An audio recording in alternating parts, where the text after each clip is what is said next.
Everybody, it's Pandy and I'm playing World of Tanks. Everyone has been asking me multiple times on multiple videos what mods do I use and whether or not I could go ahead and put them in a package for you guys to be able to download them. The problem is I honestly don't own any of the mods that I use, but what I can do is I can go ahead and put links on the very front page of my channel so that you guys can download them yourselves. What you need to do is go to my channel page, go to the right side. What you're going to see is links. It's going to say Facebook, Twitter, Google+, all the good shit there. Go ahead and go down to the bottom there, and what you'll see is links to all the mods that I know that I use. Go ahead and give them a try, and what I would highly recommend is going to curse.com and go ahead and check the mod list out there. Experiment, try what you think is best for you. You know, what I have and what I use might not be the best thing for you. So you gotta try different mods out, see what you think, experiment a little bit, and get it on. Now let's go ahead and get into the video. This week's video is going to be about the Jagdtiger. The development of the Jagdtiger started in February 1943 based off of a lengthened chassis of the King Tiger. The planned role of the Jagdtiger was to be an infantry support vehicle to counter enemy armored fighting vehicles armed with the 12.8cm Pak 44L55.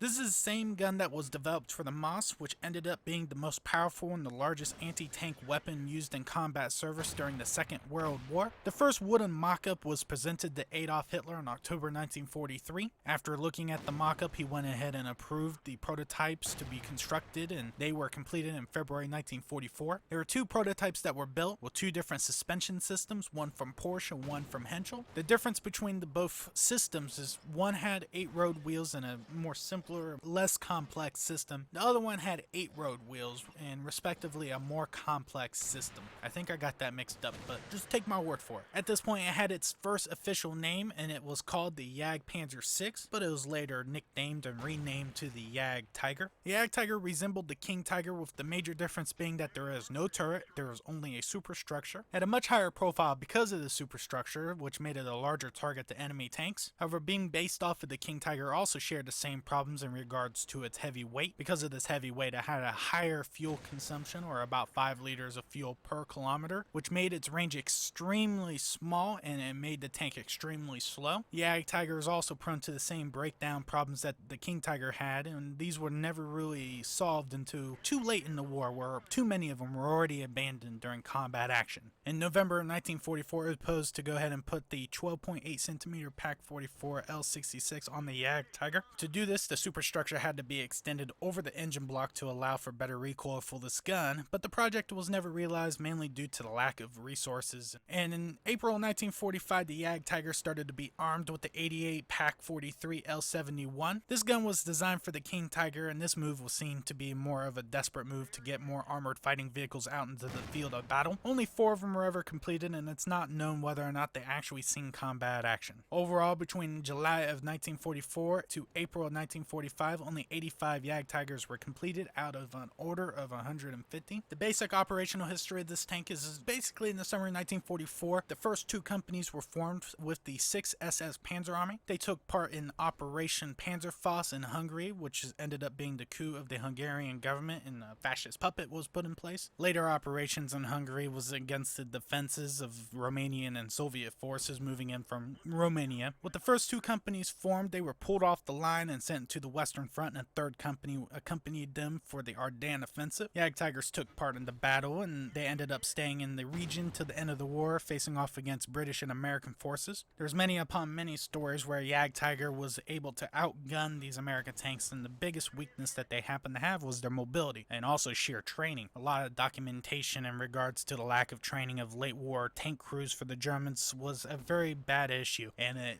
led to the loss of many upon many Jagdtigers when it could have been avoided. There's also a story that a Jagdtiger aimed a 12.8cm depth cannon, fired a round right through a house, and ended up destroying a Sherman tank hiding behind the house. It has become renowned, and it appears that it was a beast in regards to its operational history. The biggest problem was its mechanical issues and also lack of crew training. By the end of the war in May 1945, only 4 to 6 Jagdtigers were listed as in service with the German military. The reason why I say 4 to 6 is there is conflicting reports, and it's not really known whether or not they were all there in the first place. Now, within World of Tanks, the Jagdtiger is a bottle of boss. The Jagdtiger's firepower is one badass motherfucker. The gun is more than capable of engaging any targets on the battlefield. You might have a little bit of trouble against the almighty armor of the Moss, but all around from that, it does pretty damn well. Still requires you to aim at weak spots on the heavier tanks purely because the gun is not 100% epic. It's not at the level of epic reserved for the gun like the T110, but it still manages to take names, bitch slap stuff, penetrate armor, and beats the hell of a many upon a many targets. The long 12.8 centimeter is a bit different from the Soviets and American counterparts. The other counterparts basically have def cannons more than capable of one-shotting many tier 6 tanks out there. The 12.8 centimeter on the other hand has a very high rate of fire, and with this high rate of fire and about 560 damage, it actually holds a much higher DPS rate than the BL-10 from the Soviet tank destroyer line. The Jagdtiger is a very capable tank when sitting in an ambush position. It can simply pound the shit out of a lot of tanks. It just keeps shooting and shooting and shooting. The gun is outstanding. I love it. The armor on the Jagdtiger is something to be hoped for. The front of the Jagdtiger has the same type of design of the King Tiger, therefore it has the big gaping weak spot that all King Tigers and Jagdtigers share. The frontal glacis is only 100 millimeters worth of armor, and the frontal slope is 150 at a 45-degree angle. Even though this frontal slope is good for tier 5 and 6 guns, it's not capable of protecting you from tier 7 guns. This does not help against many tier 8 heavy tanks that come with a gun that is more than capable of penetrating 225 millimeters worth of armor. Ideally, this tank will beat the hell of all the other tanks in a haul down type of position where you can utilize that 250 millimeters of frontal plate armor on your superstructure. The superstructure has armor there and has the ability to deflect tier 10 and 9 guns without issue.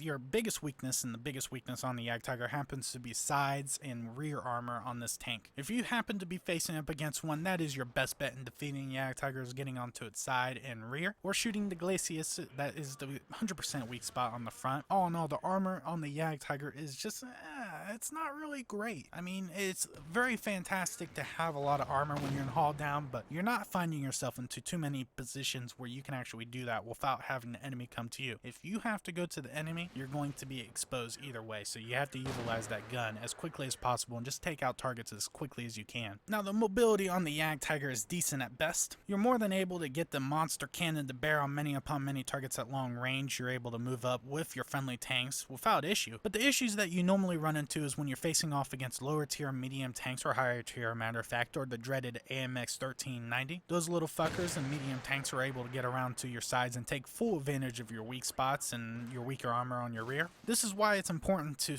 make sure you stick near some friends and try to engage targets at the longest possible range you can, or go ahead and sit back, camp, and find a good ambush position where you can be hauled down and have those tanks come to you. Not to say anything about the mobility, but it does get you where you need to be, where you're needed, and it's just, the speed is something to be desired. It's decent at best. It's not really the greatest. It gets the job done. It's what it does. Overall, the Jagdtiger is a bottle of boss. The main gun is well worth the effort to get the tank, while the armor and mobility is not quite the best. That motherfucking cannon is well worth the effort. Just keep in mind that the weaknesses on the frontal armor and the mobility should not turn you away from this tank. The tank is more than great when pounding tier 9s at long range, and you're quite well protected when you play with some situational awareness and find yourself in prepared positions where you can be hauled down with the intent to ambush. It's just always a blast. Jagdtiger is highly recommended to anyone looking to have some fun with a tank, and it's a well balanced end tier tank with the highest DPS gun of any of them. Now we get to that part of the video where I get to give away some World of Tanks gold.